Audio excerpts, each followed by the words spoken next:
desde finales del año 1984. Empecé con 14 años, ahora tengo 38. Y por las tardes cuando salíamos de escuela, pues él encerraba cerca de lo que es el pueblo y me subía entonces a ver los corderos por la tarde cuando él venía a encerrar el ganado. Y me gustaban los corderos mucho, las ovejas, y así me vino el decir, pues están bien. Y después ya cuando terminé las... Y empecé con unas pocas, empecé con 20, 22, con 22 ovejas es como comencé. Y ya poco a poco fue cuando empecé a ir criando ovejas y hasta lo que hay ahora. Me has dicho que hay 400. 450 hay. Sí. Y te puedo decir la madre de cada una. Pero a ti, como a muchas personas, puede ser una cosa que dices, que nos está vendiendo la burra, pero no. Y te voy a decir el porqué. Son muchísimas las horas que estás con ellas. Así que como son tantas las horas, pues es normal que sepas quién es una y quién es otra. Es lo más normal del mundo, porque es que no es lo mismo que el que llega, que las ve una vez al mes y dice, son todas iguales, pero el que está, el contacto totalmente directo con ellas es lo más normal del mundo. Nosotros, los ganaderos, es lo más normal que vemos.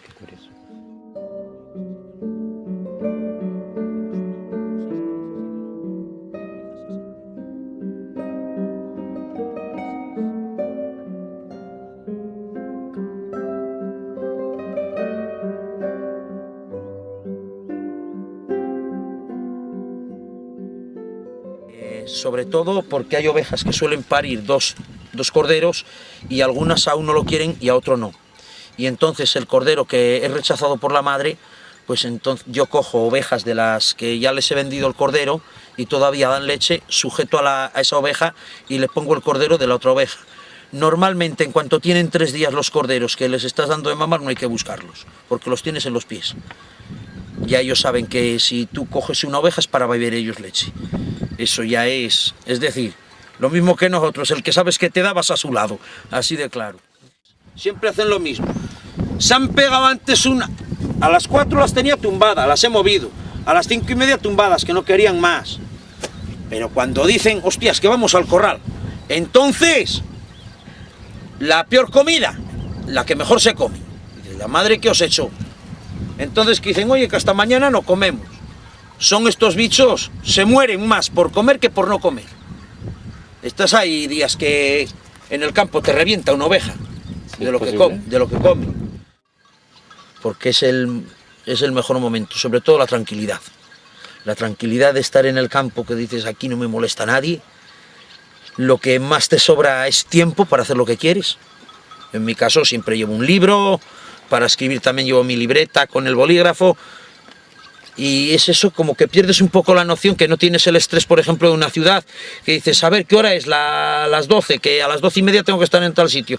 Y ya vas corriendo a todos los sitios con prisa. Aquí no, aquí dices, he soltado las ovejas, hasta por la tarde tengo todo el día, tranquilidad.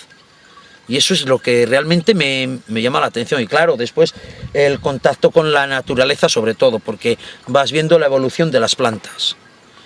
Empiezas desde que, por ejemplo, una vid, desde que empieza a mover la viña, cómo mueve, cómo evoluciona, después también otra planta, el almendro, de cuando saca la flor, cuando saca la hoja, después cuando se va fecundando el almendruco, en todas las plantas. Después te fijas la propia soledad. La soledad yo creo que es uno de los temas en los cuales más me baso a la hora de escribir. Quizá es esa soledad de estar horas y horas en el campo. Prácticamente hay muchísimos días que no ves a nadie y son momentos en los cuales pues la mente da mucho para meditar, sobre todo meditar sobre un tema, otro tema, y es una de las cosas que yo más considero cuando yo mismo analizo mi propia poesía. Directamente decir que para mí el primer poeta que yo descubrí fue Federico García Lorca cuando tenía 14 años, que nos acercó el profesor que teníamos de lenguaje allí en 8º curso, el romancero gitano. Cuando además nos hizo aprendernos pues fragmentos de un romance a cada uno de los alumnos, y a mí me tocó aprenderme casi medio del romance sonámbulo. Y fue para mí una percepción de la belleza ya en forma de romance, que es muy melodioso. fue una cosa pues totalmente maravillosa. Yo a raíz de aquello lo que sí hice entonces fue leer muchísima poesía, y ya empecé a escribir poesía pues ya hace ya 14 años, es cuando ya empecé con mis primeros poemas. En principio eran más bien como desahogamientos personales en un principio, fue una etapa que tuve yo bastante complicada y pienso que entonces fueron un desahogo personal lo que yo plasmaba en esos poemas. Pues yo normalmente una de las formas de escribir que más me caracteriza es el uso del endecasílabo. El endecasílabo es por sí el tipo de verso que más hago yo. Después, y aquí dentro del libro Pastoreando Versos hay un poemario, son 4 poemas que son 4 estaciones desde una montaña. Son las impresiones que puede recibir el poeta en cada una de las estaciones del año. Y voy a leer la del otoño. Otoño. Se desprenden las hojas en silencio de los caducos árboles. Sin rumbo, el viento del otoño las arrastra con una amarga pena horticultora. Se caen como un lento amor nacido en una noche loca de verano, entre gotas de lluvia como lágrimas tristes de una esperada despedida. Ay, otoño, que llegas tan despacio cambiando los colores del paisaje, dejando tus imágenes doradas en los chopos al lado de la fuente. Sopla el cierzo anunciando un frío invierno, se desnudan las ramas de los robles y las encinas siembran sus bellotas. Se desnuda el amor de un corazón que en un suspiro el viento fue arrastrando. Quizá vuelva a brotar en primavera mi corazón herido y deshojado, como los fuertes robles, siempre altivos. Turrás, cuánto silencio se desploma por los surcos abiertos en tu entraña. Hoy es polvo la arcilla del camino, polvo de sentimientos acabados, cuando el abejaruco besa el aire, cuando anida en el fémur de una lastra y entrega una silueta de aeroplano.